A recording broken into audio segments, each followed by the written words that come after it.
Hello viewers, welcome back to my channel. আসসালামু আলাইকুম। কেমন আছেন সবাই? আমরা আপনাদের দোয়ায় এবং আল্লাহর অশেষ রহমতে অনেক ভালো আছি। আজকে আপনাদের মাঝে নিয়ে আসলাম সবার পছন্দের স্পঞ্জ রসগোল্লা। আশা করি আমার রেসিপিটি আপনাদের কাছে ভালো লাগবে।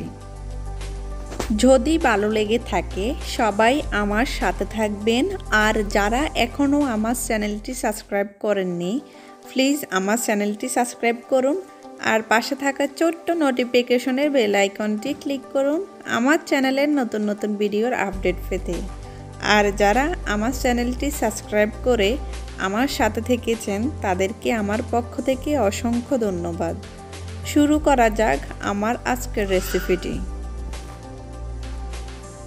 এখানে আমি যেসব উপকরণগুলো নিলাম, এখানে আমি স্পঞ্জ রসগোল্লার জন্য 1 লিটার দুধের ছানা নিলাম। ছানার রেসিপিটা আমার চ্যানেলে দেওয়া আছে। আর আমি 1 টেবিল চামচ পরিমাণ ময়দা নিলাম, 1 টেবিল চামচ চিনি নিলাম, শিরার জন্য 1 কাপ চিনি নিলাম, আর এখানে আমি 4 কাপ পানি দিব, আর 3টি এলাচ নিলাম। আমি ছানার সাথে ময়দা আর চিনি মিক্স করে হাতের তালুর সাহায্যে এগুলোকে মথে নেব যতক্ষণ পর্যন্ত না এগুলো সফট না হয়।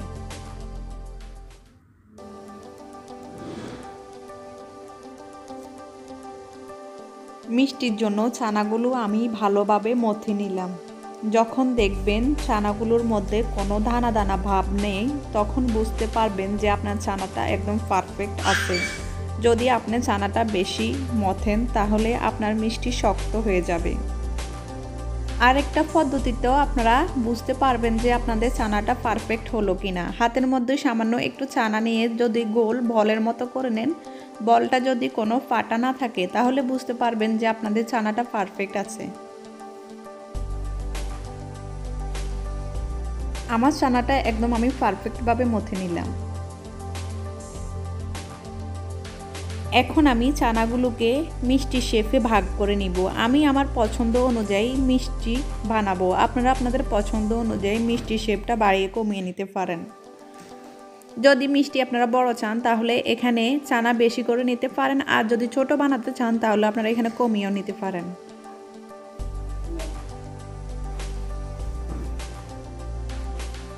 আমি ছানাগুলোকে এরকম ভাগ করে নিলাম। ভাগ করলে সুবিধা হচ্ছে যে মিষ্টির সাইজগুলো একই রকম হবে। এখন এগুলোকে আমি হাতের সাহায্যে একদম গোল করে নিব। আপনারা চাইলে 2 হাতের সাহায্যেও এই কাজটি করতে পারেন।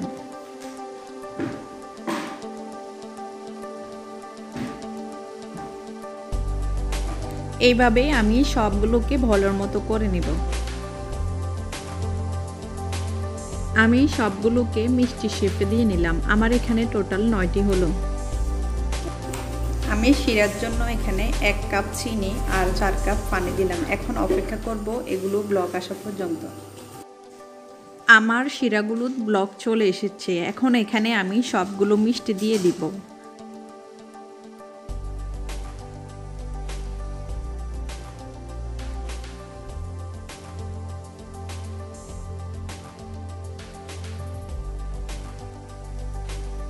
এখন চুলা হাই হিটে রেখে আমি 5 মিনিটের জন্য ঢেকে রাখবো। আপনাদের ঢাকনা যদি কোনো ছিদ্র থাকে ছিদ্রটাকে আপনারা কাগজ অথবা কোনো কিছু দিয়ে বন্ধ করে দিবেন। ফিরে আসলাম 5 মিনিট পর। এখন আমি মিষ্টিগুলোকে উল্টিয়ে দিব।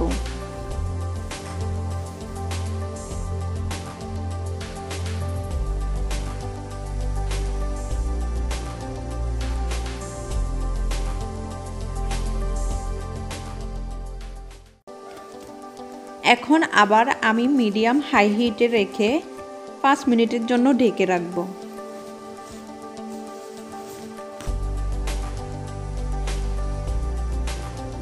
ফিরে আসলাম আবারও 5 মিনিট পর। এখন আমার মিষ্টিগুলো ফুলে ডাবল হয়ে গেছে। এখন এগুলোকে আমি আবারও উল্টিয়ে দিব, দিয়ে আবারও ঢাকনা দিয়ে ঢেকে মিডিয়াম হাই হিটে 10 মিনিটের জন্য রেখে দিব।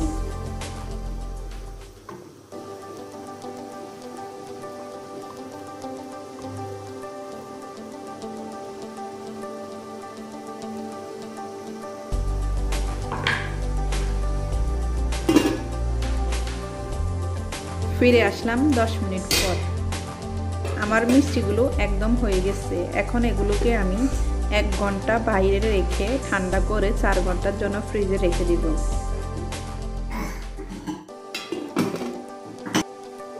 আমি 5 ঘন্টা পর আবারও আসলাম। এখন একটা মিষ্টি নিয়ে আমি আপনাদের দেখাবো যে মিষ্টিটা কতটা স্পঞ্জি হয়েছে।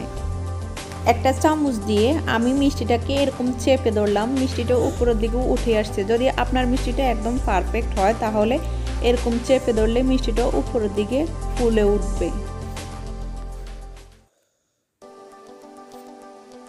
বাহির থেকে ভেজালযুক্ত স্পঞ্জ রসগোল্লা না কিনে এনে ঘরে খুব সহজে বানিয়ে নিতে পারেন। আশা করি আমার আজকের রেসিপিটি আপনাদের কাছে ভালো লাগবে। যদি ভালো লেগে থাকে আমার সাথে থাকবেন, আমি যেন আপনাদের মাঝে নিত্য নতুন ভিডিও নিয়ে আসতে পারি। আর সবাই আমার চ্যানেলটিকে লাইক, কমেন্ট, শেয়ার এবং সাবস্ক্রাইব করতে ভুলবেন না। আল্লাহ হাফেজ, ভালো থাকবেন।